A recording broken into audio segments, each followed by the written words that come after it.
हमारे देश के पूर्व प्रधानमंत्री लाल बहादुर शास्त्री जी की पुण्यतिथि है। वे भारत के दूसरे प्रधानमंत्री रहे हैं और इन्होंने ही जय जवान जय किसान का नारा दिया था। आज ही के दिन 1966 में उज्बेकिस्तान के ताशकंद में इनका निधन हो गया। पंडित जवाहरलाल नेहरू के निधन के बाद ये दूसरे पीएम बने थे। इनकी एक आवाज पर भारतीयों ने एक वक्त का खाना भी छोड़ दिया। तो आज के मौके पर इनको नमन करते हुए चलिए आगे बढ़ते हैं खबरों में। देखिए सबसे पहले तो कुछ आज के बड़े इवेंट। प्रधानमंत्री नरेंद्र मोदी आज 11 जनवरी को गुजरात के राजकोट में वाइब्रेंट गुजरात क्षेत्रीय सम्मेलन का उद्घाटन करेंगे। इसका मकसद है देश के उद्यमियों निवेशकों को एक मंच पर लाना है। बीते दिन ही पीएम मोदी गुजरात पहुंच गए। यहाँ उन्होंने सोमनाथ मंदिर में महाआरती भी की, ओम जाप किया और त्रिशूल उठाया। मंदिर पर हमले के 1000 साल पूरा होने के मौके पर ये सोमनाथ स्वाभिमान पर्व मनाया जा रहा है। और वहीं कांग्रेस ने भी आज देश भर में 11 जनवरी को एक दिन का उपवास व प्रतीकात्मक विरोध करने का ऐलान किया है। केंद्र सरकार की मनरेगा बचाओ संग्राम आंदोलन के तहत नई मनरेगा योजना का विरोध किया जा रहा है और राष्ट्रव्यापी आंदोलन का ऐलान किया है। कई अलग अलग राज्यों में कांग्रेस कमेटी की तरफ से ये विरोध प्रदर्शन किया जा रहा है। छत्तीसगढ़ के भी जिला मुख्यालयों में आज एक दिन का उपवास रखा जाएगा।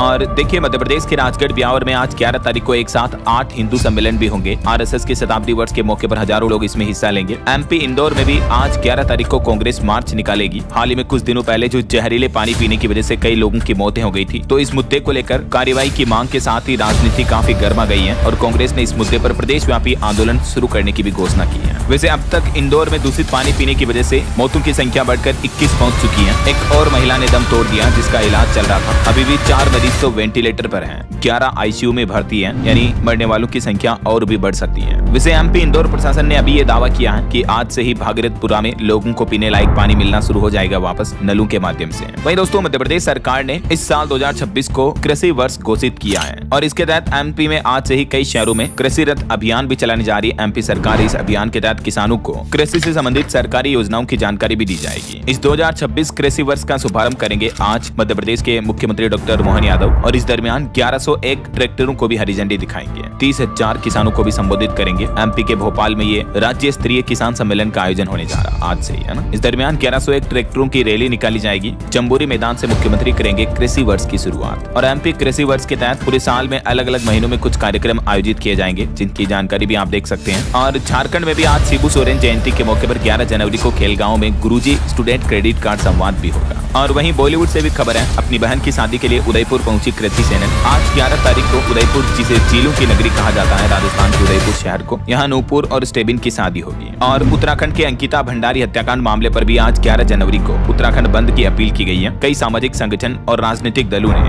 आज उत्तराखंड बंद का ऐलान किया है। हालांकि व्यापारियों के मंडल ने इस उत्तराखंड बंद से किनारा किया है। वैसे तो इस मामले की सीबीआई जांच सौंपने की इजाजत दे चुकी है उत्तराखंड सरकार, बावजूद इसके कई संगठन आज उत्तराखंड बंद का ऐलान किए हैं। तो ये तो कुछ आज के बड़े इवेंट रहे दोस्तों। चलिए आगे बढ़ते हैं अपन खबरों में। देखिए बड़ी खबर दोस्तों, अभी ईरान में गृह युद्ध जैसे हालात पैदा हो गए हैं। पूरे देश के 180 शहरों में बगावत की आग उठ गई है। इंटरनेट बंद है, लाइट बिजली पूरी बंद है, ब्लैकआउट से चीख पुकार मची हुई है। खबर है कि बीते दिन भी ईरान में हिंसक प्रदर्शन के दौरान 217 लोगों की मौतों का दावा किया जा रहा है। वहाँ की सेना भी लोगों पर गोलियां बरसा रही है। सेना बोली कि बच्चों को प्रदर्शन से दूर रखें वरना फिर गोली लगने पर शिकायत मत करना। टाइम मैगजीन के तेहरान के एक डॉक्टर के हवाले से जानकारी सामने आई कि ईरान में सैकड़ों प्रदर्शनकारियों की मौत हो गई, जिनमें ज्यादातर की मौत गोली लगने की वजह से हुई है। और वहाँ के लोग अभी सरकार के खिलाफ इतना विरोध प्रदर्शन क्यों कर रहे हैं? तो ईरान में महंगाई की वजह से आम लोगों में ये नाराजगी बढ़ी है। खास करके जेएनजी का विरोध प्रदर्शन देखने को मिल रहा है। महंगाई का अंदाजा आप इसी बात से लगा सकते हैं कि 1 अमेरिकी डॉलर की कीमत जो ईरानी मुद्रा रियाल है वो 1.5 मिलियन 1 अमेरिकी डॉलर के लगभग पहुंच चुकी है। जैसे अभी हमारे भारतीय रुपए की वैल्यू 1 डॉलर के मुकाबले 90 रुपए है, राइट? वैसे वहाँ की करेंसी की वैल्यू 1.5 मिलियन ईरानी रियाल 1 डॉलर के करीब पहुंच चुका है। इतना इन्फ्लेशन और महंगाई बढ़ चुकी है। यही वजह है कि वहाँ के लोग अब विरोध प्रदर्शन कर रहे हैं। ये देख सकते हैं आप तस्वीरें, ईरानी सुप्रीम लीडर की फोटो को जलाते हुए लड़कियां सिगरेट पी रही। ये विरोध प्रदर्शन में शामिल लोगों की तस्वीरें हैं। चलिए अगली बड़ी खबर आ रही कि भारत आएगा